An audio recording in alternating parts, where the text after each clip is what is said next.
The explosion shook the entire space station, and Jake Morrison felt the metal floor vibrate under his boots as he ran through the corridor filled with smoke and debris. Emergency lights flashed red and yellow, while alarms screamed through the air. 3 days of peace talks between humans and the Veltar Empire had just blown up in everyone's faces. Jake pressed his back against the wall and checked his weapon.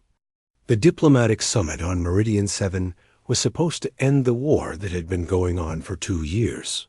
Instead, extremist groups from both sides had decided that peace was not what they wanted. Now the neutral space station was turning into a battlefield. His communication device crackled with static. "Morrison, report your position," came the voice of Commander Phillips from the human evacuation team.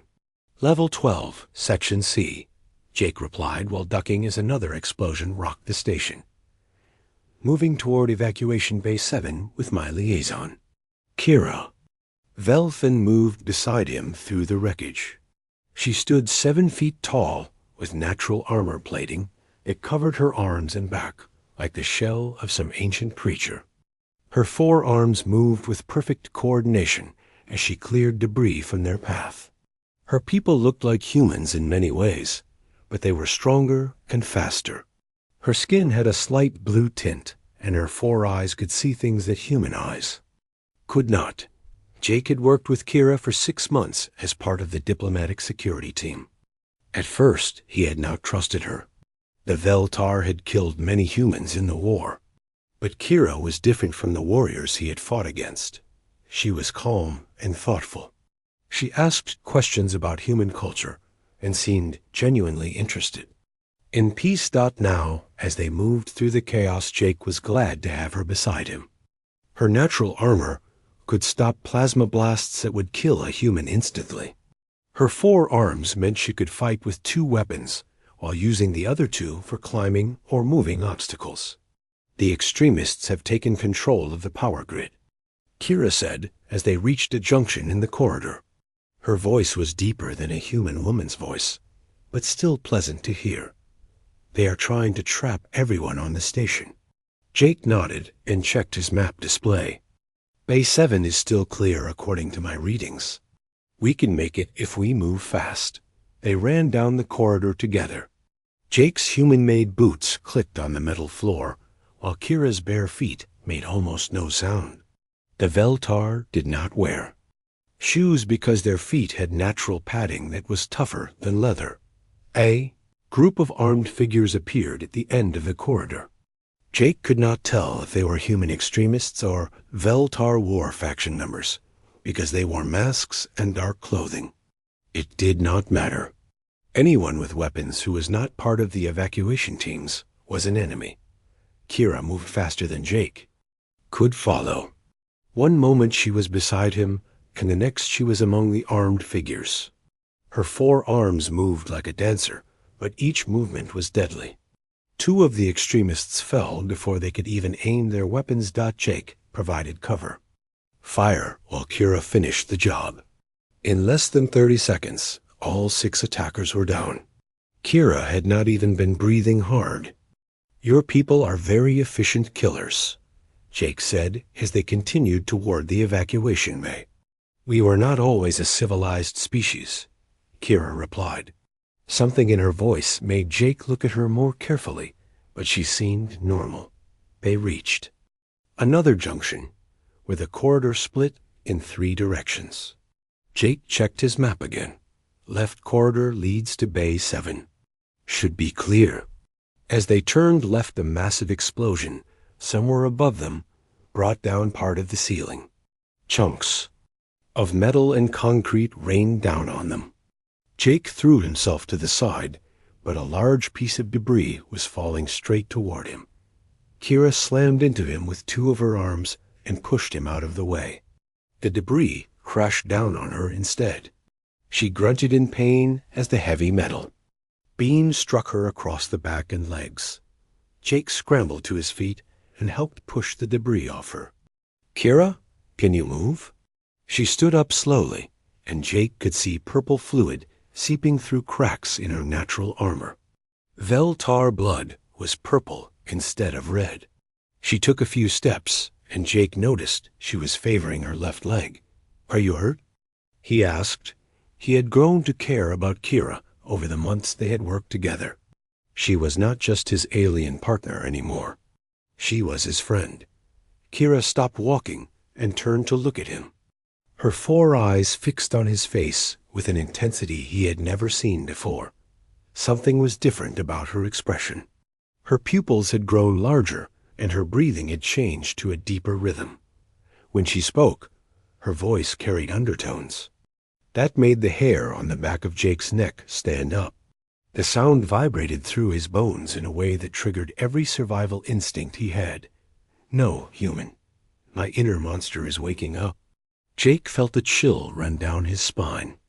In all the months he had known Kira, she had never called him human in that tone of voice. She had always used his name or called him friend or partner. The way she said human now made it sound like she was identifying prey. "What do you mean?" Jake asked, but he was already reaching for his weapon. Without thinking about it, Kira noticed the movement in her head, tilted slightly like a predator studying its target. "My people have not always been peaceful, Jake Morrison. We have kept secrets from yours." Another explosion echoed through the station, and Kira's 4 eyes snapped toward the sound. Her posture changed, and she crouched slightly, as if ready to spring into action. Jake realized that her movements had become more fluid and predatory. "We need to keep moving," Jake said. "The evacuation ship won't wait forever." Kira nodded, but when she started walking again, Jake noticed that her limp was getting worse. Whatever was wrong with her was getting stronger. He also noticed that she was no longer walking beside him. She was staying a few steps behind him, where she could watch his movements. They reached Evacuation Bay 7 and found it filled with humans and Veltar civilians waiting to board transport ships. The scene was chaotic but organized, diplomatic. Staff and security teams were helping people get onto the ships as quickly as possible. "Commander," Phillips spotted Jake and waved him over. "Morrison, good to see you made it. We've got room on the next transport." Jake looked back at Kira, who was standing at the edge of the crowd. Her 4 eyes were scanning the area constantly, and her breathing had become even deeper. Several of the human civilians had noticed her and were giving her nervous looks. "Commander, I think we might have a problem," Jake said quietly. "What kind of problem?" Jake glanced at Kira again. She was still watching everyone in the bay with that predatory intensity. "I'm not sure yet, but something is wrong with my liaison." "Commander." Phillips followed Jake's gaze and studied Kira for a moment. "She looks fine to me. Injured but functional." "Sir, she's been acting strange since she got hurt."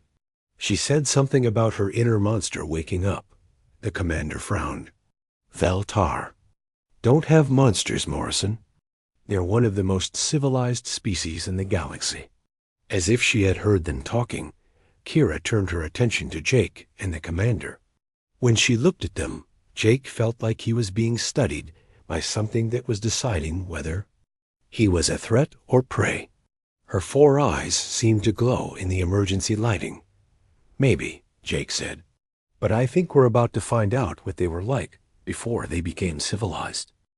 Jake woke up in darkness, and for a moment he could not remember where he was. Then the events of the previous day came flooding back. The failed peace summit, the explosions, Kira getting hurt, their escape pod getting damaged during the evacuation, and crash landing on this abandoned mining asteroid. He sat up on the makeshift bed he had made from emergency supplies and looked around the small room they had chosen as shelter. The mining facility had been empty for years, but it still had basic life support systems running. It was the best hiding place they could find after their emergency. Beacon had been damaged in the crash. Kira was not in the room. Jake grabbed his weapon and communication device and stepped into the corridor. The facility was dark, except for a few emergency lights that cast strange shadows on the metal walls. "Kira?" he called softly. A sound came from somewhere deeper in the facility. It was not quite human and not quite animal. Jake felt his skin crawl as he recognized it as coming from Kira. He found her in what had been the main mining control room. She was crouched in the center of the room with her back to him. Her natural armor had changed overnight. The plates were larger and had enveloped sharp edges. Her forearms hung at her sides, but her fingers had grown longer and ended in what looked like claws. "Kira?" Jake said carefully. She turned around slowly, and Jake had to force himself not to step backward. Her four eyes were completely black, now with no visible pupils. Her breathing made a rhythmic sound that reminded him of a big cat purring. When she spoke, her voice was deeper and carried harmonics that seemed to vibrate through the floor. "Jake," she said, and hearing his name in that changed voice was somehow worse than being called human. "You need to understand something about my people." Jake kept his weapon lowered but ready. "What do I need to understand?" Kira stood up, and Jake realized she was moving differently now. Her movements flowed like water, but every motion looked deadly. "We were not always civilized. Before we learned to build cities and make art and write poetry, we were hunters." She walked to one of the windows that looked out over the asteroid's surface. "My homeworld was a place of endless forests and deep caves. My ancestors hunted creatures that were larger and stronger than we were. To survive, we had to become perfect predators." Jake watched as she placed one hand against the window. Her claws scraped against the metal with a sound that made his teeth ache. "Evolution gave us advantages. 4 arms for climbing and fighting. Eyes that could see in near darkness. Natural armor to protect us from claws and teeth. Enhanced senses that could track prey across great distances. But you evolved past that," Jake said. "The Veltar are one of the most peaceful species in the galaxy." Kira made that purring sound again, but now it sounded more like a growl. "We learned to suppress it. We call it the battle mind, the state our ancestors entered when they hunted. For thousands of years we have used meditation and mental discipline to keep it buried deep in our consciousness." She turned away from the window, and Jake saw that her posture had become even more predatory. She moved like she was stalking something. But severe injury or extreme stress can wake it up. The battle mind does not understand civilization or diplomacy or friendship. It only understands survival and hunting and killing. Jake felt cold fear settling in his stomach. How long do we have before it takes over completely? Hours, perhaps. Maybe less. Kira's voice was becoming harder to understand as the harmonics grew stronger. "When it fully awakens, I will not be able to tell the difference between friend and enemy. I will kill everything that moves until there are no more threats." A distant sound echoed through the facility. Jake recognized it as the hum of spacecraft. Engines. Someone's coming. Kira's head snapped toward the sound, and her 4 eyes went wide. "Sithrak hunters. I can smell their ship's exhaust. They have tracked us here." Jake had heard of the Sithrak. They were brutal mercenaries who took contracts from anyone willing to pay. If they were here, it meant someone wanted Jake and Kira captured or killed. How many? Jake asked. Kira closed her eyes and took a deep breath through her nose. When she opened them again, Jake could see that they were now completely black. 8, maybe 9. They are armed with plasma weapons and energy blades. The facility's emergency lighting suddenly went out, leaving them in complete darkness. Jake fumbled for his night vision device, but before he could activate it, he heard Kira moving. She made no sound as she walked, but Jake could feel her presence like a cold wind. "I can see them," she whispered, and her voice was now more growl than speech. "They are coming through the main entrance. Moving in formation. Professional hunters." Jake activated his night vision and saw Kyra crouched near the doorway. Her natural armor had continued to change, and now formed blade-like protrusions along her arms and back. She looked like some kind of living weapon. The sound of footsteps echoed through the facility. Heavy boots on metal floors. Jake counted at least 3 different sets of footprints, but Kira had said there were more. "Stay behind me," Kyra said, but her voice was becoming harder to understand. "Do not get between me and them."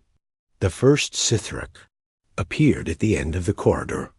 He was a large reptilian creature with thick scales and small red eyes.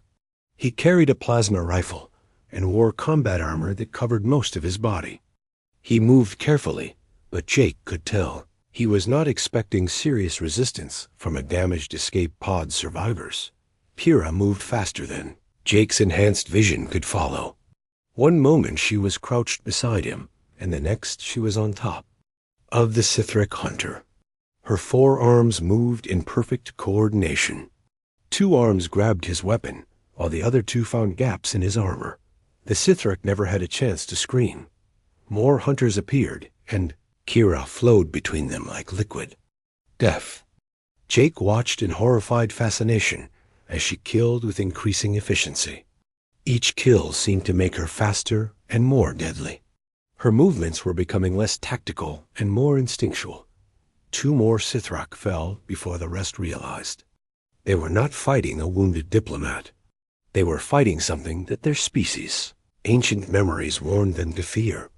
The remaining hunters retreated, but Jake could hear them talking in their harsh language. They were calling for reinforcements and planning a coordinated assault. Kira returned to Jake's side, but she was breathing differently now. The rhythmic purring had become more pronounced, and when she looked at him, her black eyes studied him, like she was seeing him for the first time. "Jake," she said, and he barely recognized her voice. "You smell like fear." "It smells good."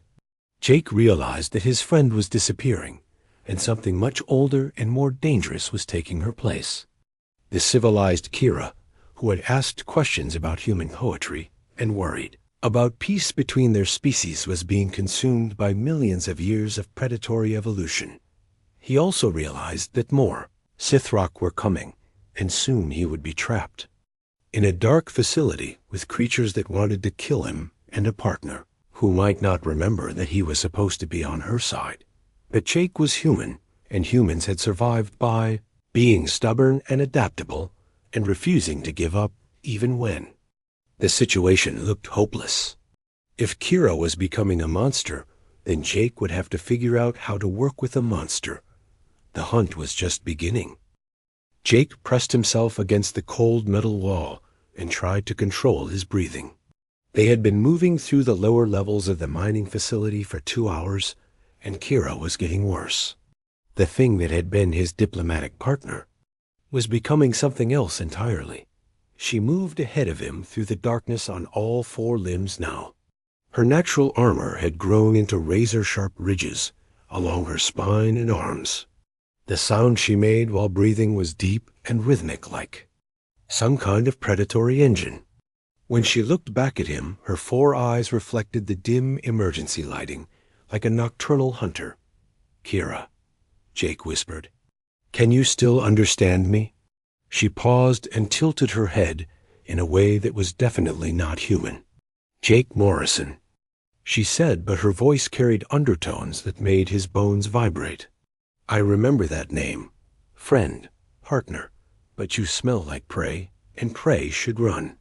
Jake felt sweat running down his back, despite the facility's cool air.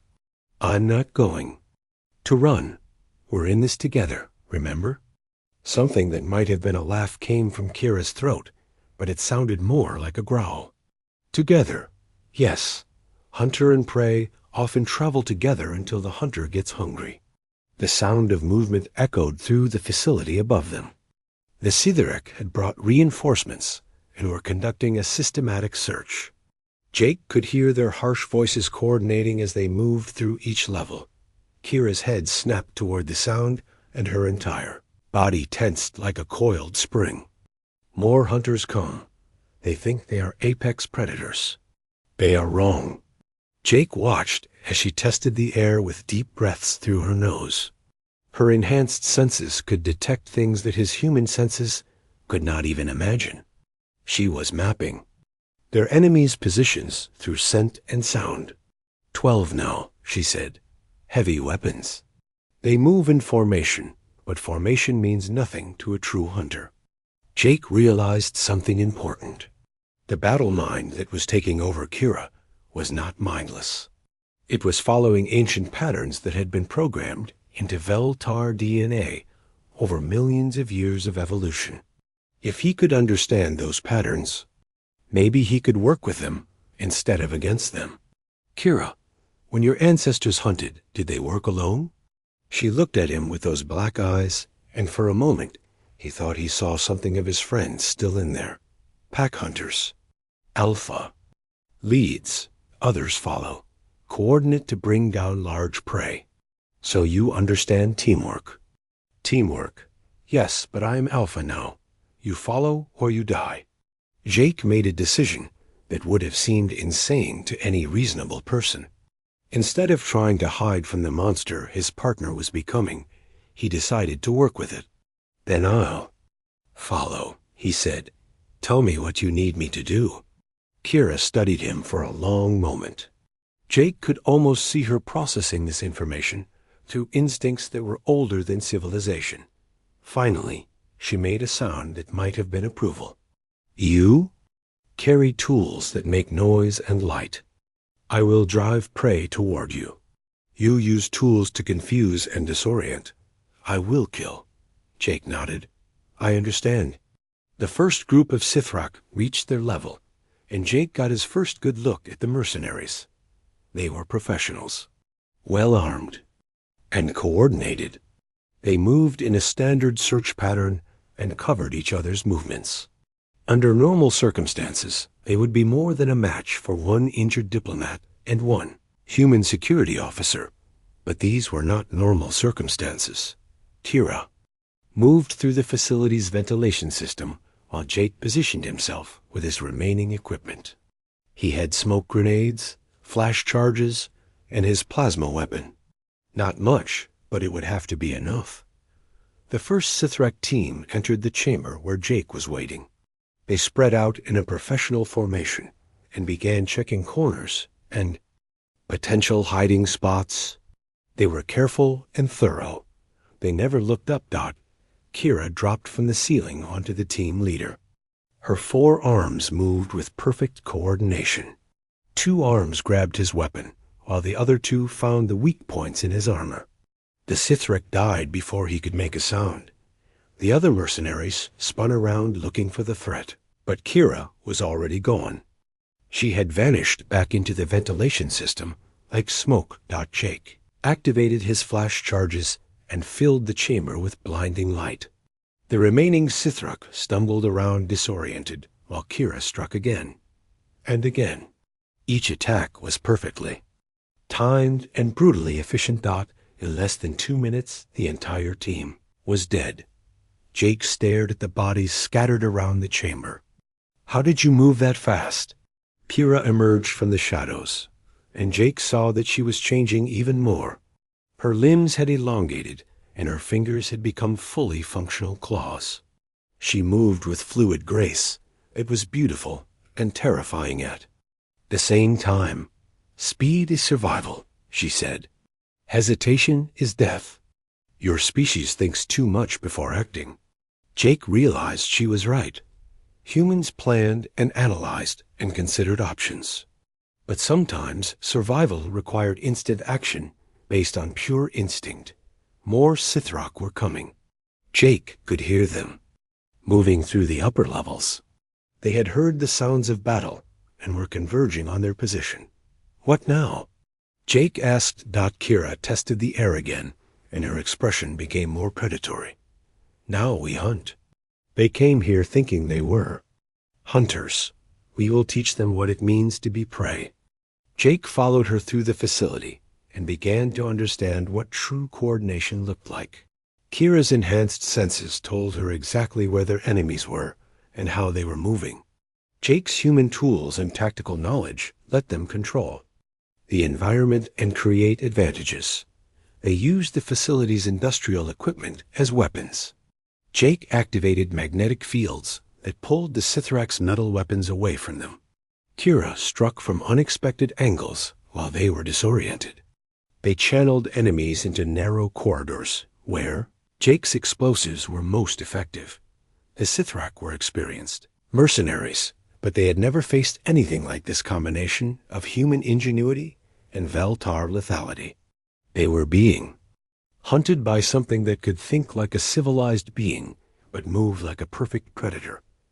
After the fourth team died, the remaining Sithrak began to panic. Jake could hear it in their voices as they called to each other. They were no longer hunting. They were trying to survive.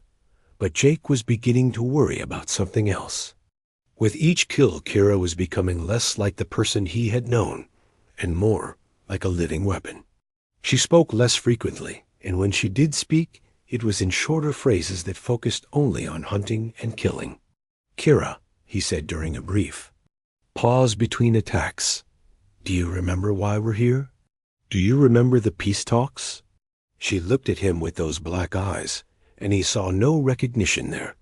Peace is weakness. Only the strong survive.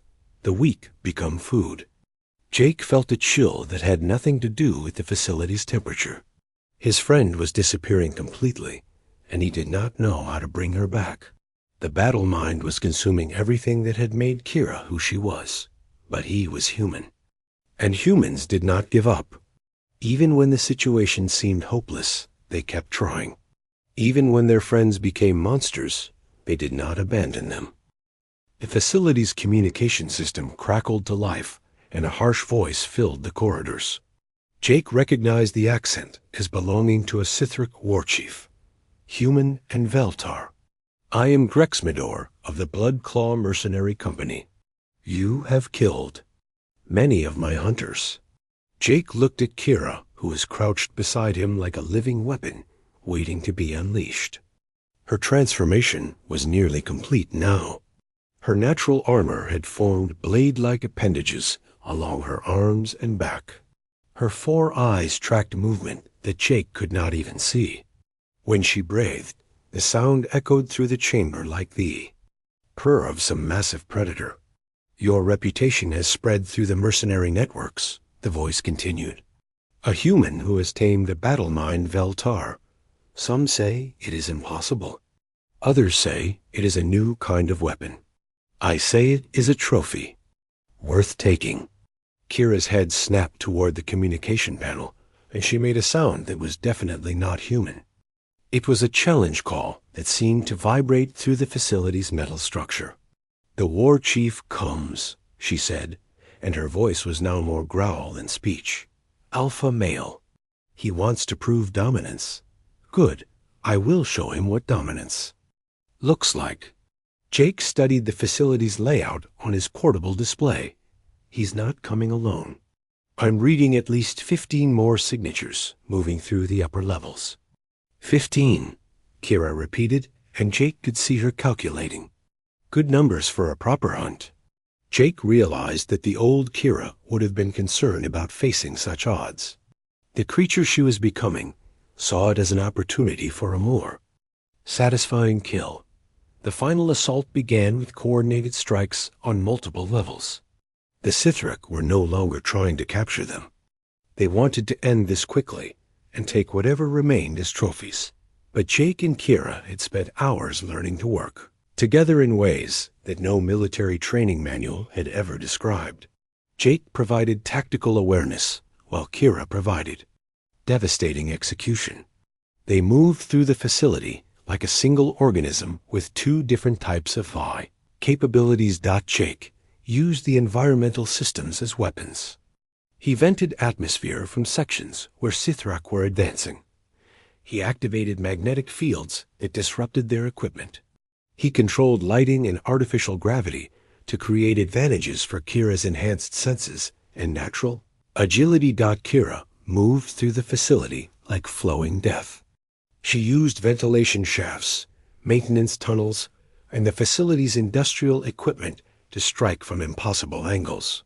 Her 4 arms let her climb surfaces that would stop any other creature while still carrying weapons. The Sithrak had never faced coordination like this. They were used to fighting enemies that moved and thought like they did. They expected either civilized opponents who would try to negotiate or mindless beasts who would charge straight at them. Jake and Kira were neither. They were something new. A tactical intelligence directing a prehistoric apex predator. Human ingenuity merged with Veltar lethality. The first wave of attackers died in the facility's main processing chamber. Jake channeled them into the room, using sound and light while Kira waited in the massive ore processing machinery. When they entered, she struck from above and below simultaneously. Her claws and natural weapons tore through armor that was designed to stop plasma weapons. The second wave tried to use heavy weapons to bring down sections of the facility. Jake countered by activating the mining equipment's defensive systems. Industrial barriers and emergency protocols turned their own explosives against them. By the time Grexmador reached the facility's central hub, he had lost more than half his force. Jake could hear the fury in the war chief's voice as he called out challenges in the Sithrak language. Kira responded with calls of her own, sounds that came from deep in her chest and seemed to echo through the facility's structure. Jake did not understand the meaning, but he could feel the primal challenge they represented. The final battle took place in the facility's command center. It was a large circular chamber with multiple levels connected by metal walkways. Perfect terrain for a creature that could move in 3 dimensions. Grexmador was massive, even by Sithrak standards. He wore ceremonial armor decorated with trophies from previous hunts. His weapons were personal rather than military grade. This was not just business for him. It had become a matter of honor. "Show yourself, tamed monster," he called. "Let me see what a battle-mind Veltar looks like." Kira emerged from the shadows above him, and Jake heard the war chief's intake of breath. She had become something that belonged in nightmares rather than diplomatic conferences. Her natural armor formed a living weapon system. Her 4 arms moved with perfect coordination. Her black eyes reflected the chamber's lighting like mirrors, but it was the way she moved that was truly terrifying. Every motion flowed into the next with deadly grace. She was no longer bound by civilized concepts of fighting. She was pure predatory instinct given physical form. The battle lasted less than 5 minutes. Grexmador was skilled and experienced, but he was fighting according to rules that Kira no longer recognized. While he planned and positioned and tried to use strategy, she simply attacked from every direction at once. Jake watched from cover as the war chief realized he was not fighting a warrior. He was being hunted by something that his species' evolutionary memory told him to fear. When it was over, Kira stood among the bodies of the Sithrak forces. She was breathing heavily, and Jake could see that the killing had affected her. With each death, she had moved further away from civilization and deeper into the battle mind. She turned to look at him, and Jake felt true fear for the first time since this had all started. There was no recognition in those black eyes, no memory of partnership or friendship. She was studying him the same way she had studied the Sithrak. "Kira," he said softly, "it's over. They're all dead." She tilted her head like a predator, examining potential prey. "Kira," she repeated as if testing the sound. "That name belongs to the weak one, the civilized one. She is gone now." Jake realized that killing all the Sithrak had completed her transformation. The creature looking at him was not his diplomatic partner. It was something that had existed in the Veltar genetic memory for millions of years. Something that knew only hunting and killing and survival. And now it was deciding whether he was worth keeping alive. Jake was alone in a facility filled with bodies with a perfect killing machine that no longer remembered why it should not kill him, The rational response would be to call for rescue and hope the help arrived before she decided he was a threat. But Jake was human, and humans had not conquered half the galaxy by being rational. They had done it by making impossible decisions and refusing to abandon the people they cared about, even when those people had become something dangerous. Jake sat down on the floor of the communications room and placed his weapon beside him. The creature that had been Kira watched him from across the chamber. Her 4 black eyes tracked his every movement like a predator deciding when to strike. Outside, the facility, the first light of the asteroid's distant sun, was beginning to filter through the windows. They had survived the night, but Jake knew that rescue ships would arrive soon. Both human and Veltar, fleets were searching for survivors from the diplomatic summit dot. If either side found Kira in her current state, it would restart the war that the peace talks had been trying to end. The humans would see a monster that proved the Veltar could not be trusted. The Veltar would see evidence that humans were trying to weaponize their battle mind state. But that was not Jake's biggest problem. His biggest problem was that the perfect killing machine, crouched 10 feet away from him, was trying to decide if he should live or die. "You are not running," the creature said. Her voice carried harmonics that seemed to vibrate through the metal floor. Prey always runs when it sees a true predator. Jake kept his hands visible and his movements slow. "I'm not prey. I'm your partner." She made a sound that might have been laughter, but it sounded more like the growl of a satisfied hunter. "Partners are equals. You are weak and soft and slow. I could kill you in the time it takes you to blink." "You're right," Jake said. "You could kill me easily, but you haven't." "Why?" The creature tilted her head and studied him with those black eyes. Jake could see her processing this question through instincts that were millions of years old.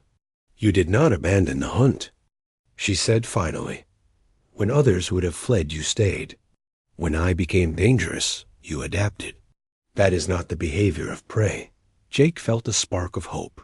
Somewhere deep inside the battle mind, the civilized Kira still existed. She was buried under layers of predatory instinct, but she was still there.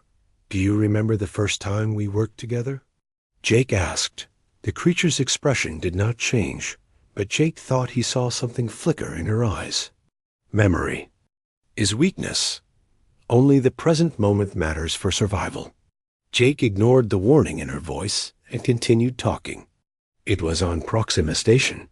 It was a bomb threat during the trade negotiations. You found the device using your enhanced senses and I disarmed it while you held off the attackers." Bombs, attackers. These are just words. But the creature was listening despite her denial. "After we stopped the bombing, you asked me about human music.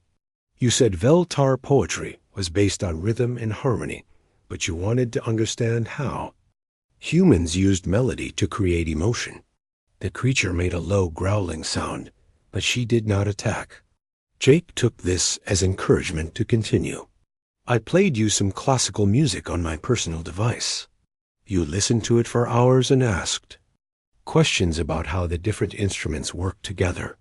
You said it reminded you of how pack hunters coordinate during a successful hunt." "Coordination," the creature repeated. Her voice was slightly less harsh now. "Pack behavior. Essential for bringing down large prey." Jake nodded. "That's when we started to really work as a team.